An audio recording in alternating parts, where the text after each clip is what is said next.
Michael Chandler is 37 years old and he hasn't fought since the end of last year. Is he waiting for a fight that is never going to happen? Michael Chandler has been waiting for Conor McGregor to return for probably about a year now, maybe a little bit less than that, and he still hasn't got the fight. We've got no matchup, we've got no indication that Conor McGregor is even going to come back to the UFC because McGregor hasn't re-entered the USADA pool, he hasn't made any confirmations on when he's going to fight, and Dana White himself has said in multiple different interviews, and at least a couple of different times, Conor McGregor will not fight in 2023, and he will fight in 2024. So Michael Chandler is going to have to wait at least another 3, 4, maybe 6 months. That means that Michael Chandler might be waiting a year and 6 months for this Conor McGregor fight. That may never happen because we don't know if McGregor's coming back. And even then, if he does come back, what's to say it's going to be against Michael Chandler? Conor McGregor has called out fighters in the past, like Justin Gaethje. He seems to like that idea of getting the BMF belt, and at the moment, Justin Gaethje holds it at 155 pounds. Why not try and make that matchup against Justin Gaethje? Now, Gaethje did turn it down, accusing Conor McGregor of potentially being on steroids and saying that if he is on steroids, he won't fight him. But that is a matchup that seems to appease Conor McGregor potentially a little bit more than Michael Chandler. And even then, with Conor McGregor, he could fight maybe another big name. He could fight someone like Nate Diaz if the UFC would just re-sign Nate Diaz for a big matchup. Maybe they could even do Conor McGregor versus Charles Oliveira. That would be a big matchup. I'm just kind of speculating now. But it seems like Michael Chandler, although he does seem to still be that number one option, he may not be the number one option for Conor McGregor. Conor McGregor might be looking at the star power of Charles Oliveira. He might be looking at the BMF belt of Justin Gaethje. He might be looking at the trilogy with Nate Diaz, because that is probably the biggest fight that they could do with McGregor right now. He might be looking at those fights. He might maybe even be looking at Tony Ferguson. I don't know. I kind of hope he's not. But you never know. It's Conor McGregor. He's very unpredictable. We don't even know when he's going to come back. We don't know if he's going to come back in the USA. We don't know if he's going to come back in Ireland. We know nothing right now. All we know is that he's planning on coming back in 2024. Is that too long for Chandler? That was the purpose of making this video. One thing I'm going to say before we really get into it though, Chael Sonnen, he's already made this video, man. I made up this idea this morning, and I was like, man, that's actually a pretty good video idea.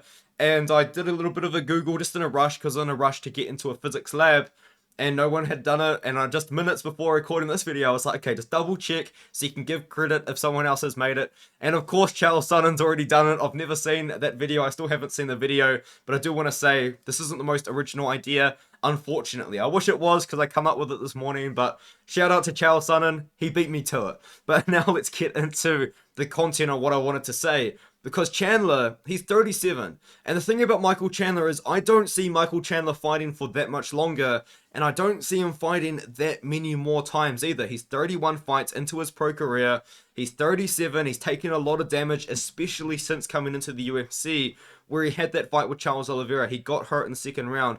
The next fight against Justin Gaethje, an absolute war, took a lot of damage in that fight. Against Tony Ferguson, he gets knocked down in the first round, and then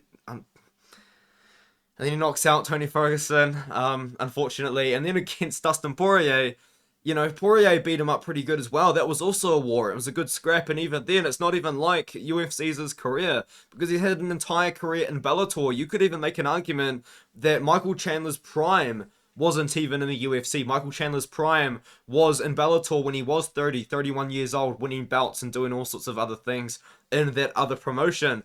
Now, the thing about Michael Chandler seems to be, he seems to love fighting, he seems to love doing it, he seems to be pretty passionate about the sport on The Ultimate Fighter, much more passionate about the sport than Conor McGregor, which I will get to later. But he seems to be a kind of guy that is also looking into things that he can do outside of fighting after he retires. And it really does seem to be, Michael Chandler seems to be trying to get into the ESPN analyst desk. He has done a couple of appearances every now and then, but it really seems like Chandler's trying to be kind of like the face of the UFC analyst. He kind of wants to take on that role that maybe Anthony Smith holds right now. And it seems like Chandler seems to be the guy that the UFC probably would be quite keen on giving that job to, because people recognize Michael Chandler. He seems to be a nice guy. He comes across as a nice guy. And Chandler probably is one of those guys that probably won't fight for too much longer because he's got plans elsewhere potentially, and at least he's planned for other things. Whereas with Conor McGregor, McGregor never has to fight again. That's the thing about McGregor. He's 35 years old. He hasn't fought since, I want to say, 2021. He hasn't fought for 2 years now. He has no reason to fight. That's the thing about McGregor. The reason why, I'm not saying this is why, but I'm saying the reason why he very likely got into the sport and got into the UFC was to make a lot of money and was to get the championship belts. He's already made a lot of money and he's already got those championship belts. What more motivation does a man really need aside from building on his legacy? But the thing is, Conor McGregor seems to be a guy that may not care too much about already building on the legacy that he has built. Now, I'm not saying that Conor McGregor isn't competitive, that he doesn't want to win again, because he clearly does. You could see that competitive spirit and competitive nature on The Ultimate Fighter. But the thing about McGregor really is, he just doesn't seem to be training the same, man. Like, you look at Instagram, you look at Twitter, everything Conor McGregor seems to be posting these days is he's either in his pub or he's in his yacht.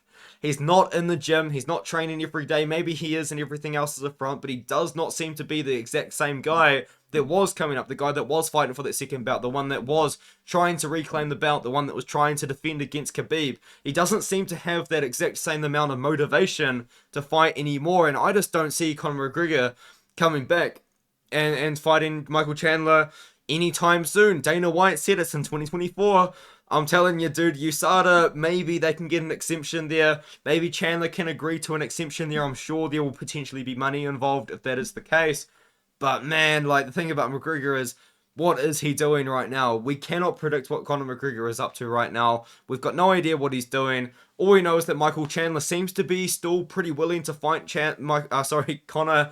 And he seems to be pretty willing to fight in general, because Dana White come out and said McGregor's not fighting for 2024. We've got no plans for Michael Chandler. We've got nothing. We've got, but if Chandler wants to fight soon, we can organize a fight. We can get him a matchup. But the problem is for Michael Chandler, if he goes out there and fights and if he loses, he risks having that Conor McGregor fight taken away from him, because Conor McGregor wants to probably fight Chandler, despite Chandler is already coming off a loss. But the thing is, imagine if Chandler's coming off a 2-fight losing streak. Imagine if Chandler is coming off a loss to, let's just say, for example, maybe he takes on, just pretend, Beneil Dariush, and he loses to Dariush. Like, where's the Conor McGregor matchup there, you know, anymore? What if he loses to Dan Hooker in a rematch? What if he loses to Gamrot? Like, what happens? You know, that Conor McGregor matchup disappears. And what if Michael Chandler agrees to a fight about 2-3 months out, and Conor McGregor, while Michael Chandler is in training camp for that matchup, agrees to a matchup with someone else? Chandler's lost that opportunity that he just wasted a year waiting for. So it really comes down to, like, what is Chandler doing? Is it really worth it for him to do this right now? How much money can he make with the Chandler fight versus how much money could he make fighting on the pay-per-view and trying his best to negotiate some sort of extra, maybe boost in pay or something? I'm sure he got paid for The Ultimate Fighter. I'm sure McGregor got paid for The Ultimate Fighter. I'm sure he's getting paid doing other things. He seems to be a very marketable guy. I'm sure he's got a lot of sponsors. I'm sure he might be doing some sort of coaching at Killcliff and he might get a wage there. I've got no idea. Probably not, to be honest. But who knows? Who knows with Chandler? Who knows? I mean, I don't know what's going on. I don't know what's going on with Chandler. Let me know what you think in the comments below. Did any of my statements make sense? I think I rambled on a little bit too much talking about Chandler and the ESPN analyst thing, but I do think that is very true. I do think Michael Chandler really wants to be that kind of guy that is going to be on the analyst desk after he retires. He's got that voice. He's got that personality. He's got that likability to him, whereas some fighters don't have that same amount of likability. Like, they don't, you know, people just wouldn't suit the analyst desk. There's a lot of people out there that probably wouldn't suit the analyst desks. You guys know what I mean.